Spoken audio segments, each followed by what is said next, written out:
भारत की नई Mrs president हो गईं द्रौपदी मुर्मू। उन्होंने 25 जुलाई 2022 को देश के सर्वोच्च संवैधानिक पद की शपथ ली। संसद के केंद्रीय कक्ष में प्रधानमंत्री नरेंद्र मोदी, उपराष्ट्रपति वेंकैया नायडू, लोकसभा अध्यक्ष ओम बिरला, राज्यों के राज्यपाल एवं मुख्यमंत्री, राजनयिक मिशनों के प्रमुख व सांसदों की उपस्थिति में मुख्य न्यायाधीश एन.वी. रमण ने उन्हें 15वीं राष्ट्रपति के रूप में पद एवं गोपनीयता की शपथ दिलाई। इससे पूर्व सुबह द्रौपदी मुर्मू ने राजघाट जाकर महात्मा गांधी को श्रद्धा सुमन अर्पित किए। वहां से वह राष्ट्रपति भवन पहुंची, जहां से निवर्तमान राष्ट्रपति श्री कोविंद उन्हें लेकर संसद के केंद्रीय कक्ष में पहुंचे। लाल और हरे बॉर्डर की साड़ी में द्रौपदी मुर्मू के चेहरे पर विशेष तेज परिलक्षित हो रहा था। शपथ लेने के बाद सबसे पहले उन्होंने अपने निर्वाचन के लिए सभी सांसदों और विधानसभा सदस्यों का आभार जताया।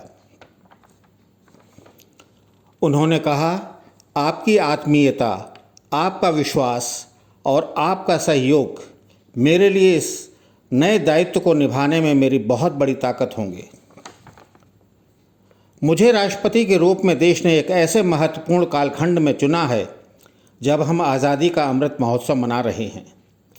मैं देश की ऐसी पहली राष्ट्रपति भी हूँ जिसका जन्म आज़ाद भारत में हुआ। हमारे स्वाधीनता सेनानियों ने आज़ाद हिंदुस्तान के हम नागरिकों से जो अपेक्षाएं की थीं, उनकी पूर्ति के लिए इस अमृत काल में हमें तेज गति से काम करना है।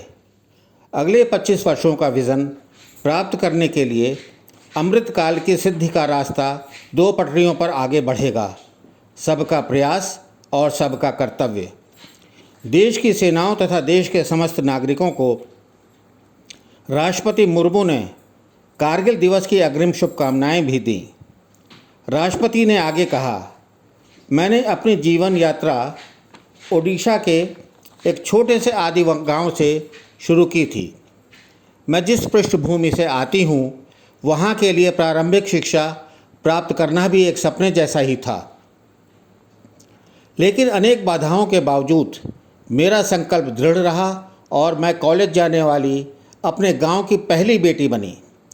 मैं जनजातीय समाज से हूँ और वार्ड काउंसिलर से लेकर भारत की राष्ट्रपति बनने तक का अवसर मुझे मिला है। यह लोकतंत्र की जननी भारतवर्ष की महानता है। ये हमारे लोकतंत्र की ही शक्ति है कि उसमें एक गरीब घर में पैदा हुई बेटी, दूर सुदूर आदिवासी क्षेत्र में पैदा हुई बच्ची भारत के सर्वोच्च संवैधानिक पद तक पहुंच सकती है। राष्ट्रपति पद तक पहुंचना मेरी व्यक्तिगत उपलब्धि नहीं, ये भारत के प्रत्येक गरीब की उपलब्धि है। मेरा निर्वाचन इस बात का सबूत है कि भारत में गरीब सपने देख भी सकता है और उन्हें पूरा भी कर सकता है। मेरा निर्वाचन देश की करोड़ों महिलाओं और बेटियों के लिए सपनों और सामर्थ्य की झलक है। मेरे सामने भारत के राष्ट्रपति पद की ऐसी महान विरासत है जिसने विश्व में भारतीय लोकतंत्र की प्रतिष्ठा को निरंतर मजबूत किया है। उन्होंने आगे कहा, मेरे लिए भारत के लोकतांत्रिक और सांस्कृतिक आदर्श और सभी देशवासी हमेशा मेरी ऊर्जा के स्रोत रहेंगे। हमारे स्वाधीनता संग्राम ने एक राष्ट्र के तौर पर भारत की नई यात्रा की रूपरेखा तैयार की थी। हमारा स्वाधीनता संग्राम उन संघर्षों और बलिदानों की अविरल धारा था जिसने आज़ाद भारत के लिए कितने ही आदर्शों और संभावनाओं को सींचा था। एक संसदीय लोकतंत्र के रूप में 75 वर्षों में भारत ने प्रगति के संकल्प को सहभागिता एवं सर्वसम्मति से आगे बढ़ाया है। विविधताओं से भरे अपने देश में हम अनेक भाषा, धर्म, संप्रदाय, खान पान, रहन सहन और रीति रिवाजों को अपनाते हुए एक भारत श्रेष्ठ भारत के निर्माण में सक्रिय हैं। अचीवर्स एकेडमी की